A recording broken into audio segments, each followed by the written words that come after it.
From social media influencers to celebrities, it seems like everywhere you look, people are obsessed with wanting to be younger as we get older. With countless anti-aging tips and tricks on the market, one begs the question, is getting older even a bad thing? Joining us now to discuss is Jessica Schatz, Integrated Wellness Educator and Proactive Aging Expert. Welcome. Hi, thanks for having me. You're welcome. So why do you think there is such an obsession with wanting to be younger as we're getting older?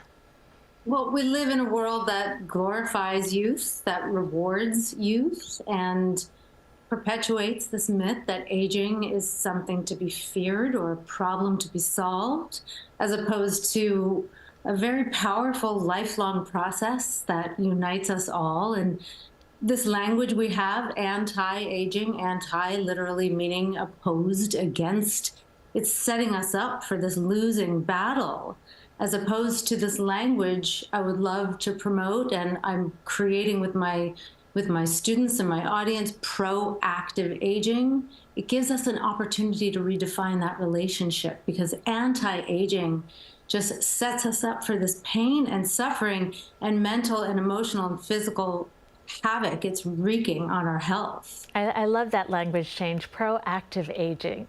So how does social media play a role in this narrative, and how can we teach the younger generation to change their thinking around aging? Well, social media, like any media, continues to perpetuate the myth of aging being this disease and this lack of relevance. And you have influential people on social media teaching the younger generation how to avoid using their facial muscles to create wrinkles and such. So all we can do is continue to use our voices and embrace our relationship with aging and realize that it gives us more confidence, more clarity, more courage to age on our own terms, to choose how we want to feel. How do we think about what we want to feel, what we want to be doing, how we want to look? Of course, we all care about how we look and how we show up in the world, but how do we want to feel? And what action do we have to take for our health of our body and our brain in order to feel that way, in order to feel better? Wouldn't we want to choose the better path, the path of inspiration and joy, as opposed to suffering and regret and that fight and that battle? Definitely. And what tips do you have for living a healthy life as we age? Well, I'm always going to start with move your body more. So the more we move, the more we thrive. We are meant to move. You can do that easily in this world by typing on YouTube any kind of exercise you want to do. But I would just simply start with take the stairs, park far away, move your body more. I'd also say get outside and be in nature. Nature provides one of the most reliable boosts to your brain and to your body. But definitely move your body more. Stay active for as long as you can. You want to look at any study of any generation, any socioeconomic status, gender. People are happier and healthier when they move more.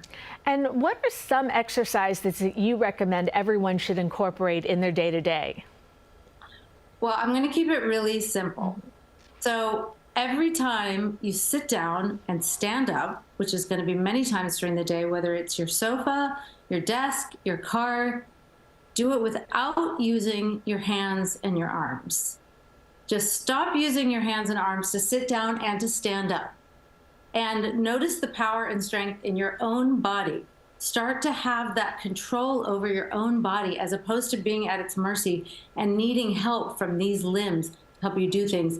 If you want to be 100 years old and be able to get yourself up and down, start doing it now without these limbs.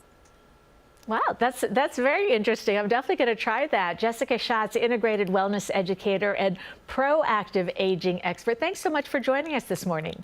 Thank you so much.